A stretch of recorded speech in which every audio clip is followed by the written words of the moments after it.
Chapter 10. Kinship. Relationships with plants, animal allies, and the living world. Long before I ever sat with a master plant, I had already spent years in relationship with nature.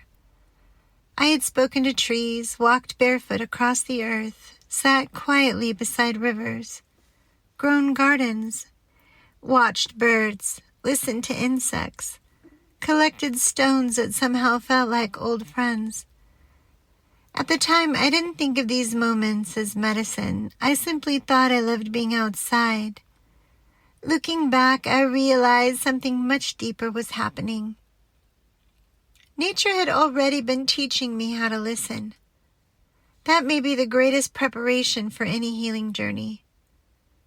Not learning how to consume medicine, learning how to enter into relationship. Because healing has never been a transaction. It has always been a relationship. More than a substance. One of the greatest misunderstandings about plant medicine is believing that it works like a pharmaceutical. Take this. Receive that. Problem solved. Many indigenous traditions hold a very different understanding. Plants are not merely chemical compounds. They are living participants in an ancient relationship with humanity. Whether one understands this spiritually, symbolically, ecologically, or through personal experience, approaching these medicines with humility changes everything. Instead of asking, what can this plant do for me? We begin asking, what might this relationship teach me? That subtle shift transforms consumption into conversation, healing into partnership, curiosity into reverence, kinship before ceremony. The beautiful irony is that you do not need to drink ayahuasca to begin developing a relationship with the natural world. The conversation has already begun. Every tree quietly exchanging breath with your lungs, every meal grown from soil, every sunrise, every rainfall, every bird singing outside your window. Nature has never required altered states to communicate. It has always spoken through presence. Plant medicine simply invites some people into a deeper conversation that was already taking place. Sacred reciprocity. Many indigenous cultures carry teachings of reciprocity.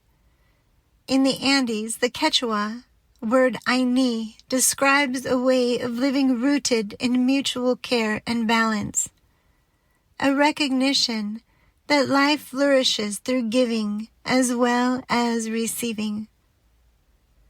Although traditions express this wisdom differently, the principle is remarkably universal. Healthy relationships are reciprocal. The earth gives. We care for the earth. Plants nourish us. We protect the forests. Communities preserve ancient knowledge. We honor those communities with gratitude and respect. Healing itself asks something similar. Not merely, what did I receive? But also, how will I live differently because of what I have received? Perhaps gratitude is not something we feel. Perhaps gratitude is something we practice. The long conversation. Many Amazonian traditions include practices known as dietas, periods of intentional simplicity in which a person develops a focused relationship with a particular plant through dietary restrictions, reflection, prayer, and guidance from experienced teachers. While these practices vary across cultures and lineages, they share a common understanding. Wisdom rarely arrives in a hurry. Deep relationships take time. This feels strangely familiar. The greatest friendships in our lives were not formed in a single afternoon. Neither were our deepest relationships with ourselves. Perhaps plants deserve the same patience. Listening more than consuming. Modern culture often asks, "What should I take?" Nature asks a different question. Have you learned how to listen? Listening changes everything. A garden cannot be rushed, neither can healing. A tree grows according to seasons, so do we. Some lessons arrive dramatically. Others unfold so quietly that we only recognize them years later. The depth of a relationship is rarely measured by intensity. It is measured by attention. The myth of more. Our culture often believes that more creates better results, more information, more productivity, more achievement, more medicine. Nature rarely operates this way. A seed does not become a forest overnight. Neither does healing. Sometimes profound transformation begins with the smallest shifts.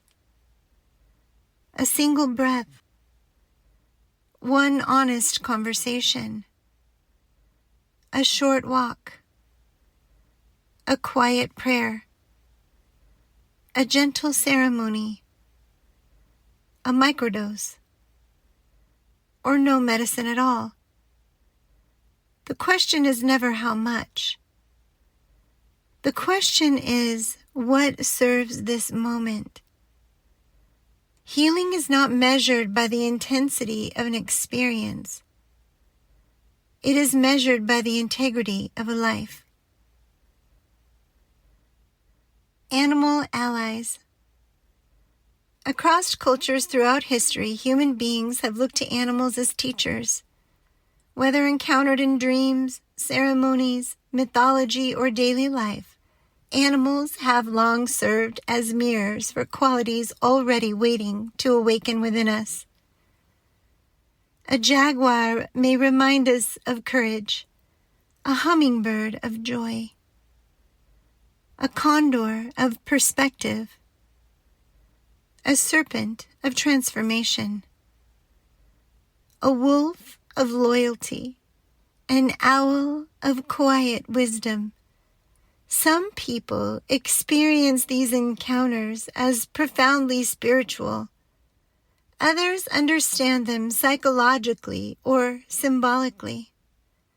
Neither perspective diminishes their value. The invitation is not to argue over what an animal really is. The invitation is to ask, what is this encounter inviting me to become? Wonder often teaches more than certainty. Honoring the traditions. Plant medicine did not begin with modern wellness culture. These traditions have been lovingly preserved by indigenous peoples for generations, often through extraordinary sacrifice. Many communities continue to carry languages, songs, ceremonies, and ecological wisdom that have survived colonization, displacement, and immense hardship. Approaching these medicines with humility includes honoring those histories, supporting ethical organizations, protecting threatened ecosystems, acknowledging the people who carried these teachings long before they became widely known. Respect is not merely something we feel. it becomes visible through our choices. Begin building your optimal field. Spend time outside this week without trying to accomplish anything. Leave your headphones behind. Walk slowly. Sit beneath a tree. Notice birds. Touch the bark. Watch insects moving through the grasses. Feel sunlight on your face. Listen more than you speak. Allow yourself to remember that you are not visiting nature. You are a part of it. Another page in your journal. Write these questions across a fresh page. When do I feel most connected to the living world? Pause, then ask, what relationships in nature have quietly been supporting me my entire life? Perhaps a favorite tree, a river, the ocean, mountains, a horse, a dog, a garden, a bird that always seems to arrive at meaningful moments. Write whatever comes. There are no wrong answers. Finally ask, how can I become a better steward of the relationships that already sustain me? The living conversation. Perhaps the greatest gift plants offer is not extraordinary visions. Perhaps it is remembering that we have never been separate from life itself. Every breath you take was first given by another living being. Every meal connects you to soil. Every heartbeat echoes the rhythms of nature. Whether your path includes master plants, medicinal herbs, a vegetable garden, forest walks, or simply sitting quietly beneath an old tree, the invitation remains the same. Slow down. Listen. Enter into relationship. Because the earth has never stopped speaking. Perhaps it has simply been waiting for us to remember how to hear. And should you ever find yourself convinced that a tree has something important to say, smile. Whether it is poetry, psychology, mystery, or something beyond words, you may discover that the conversation matters far more than proving who started it.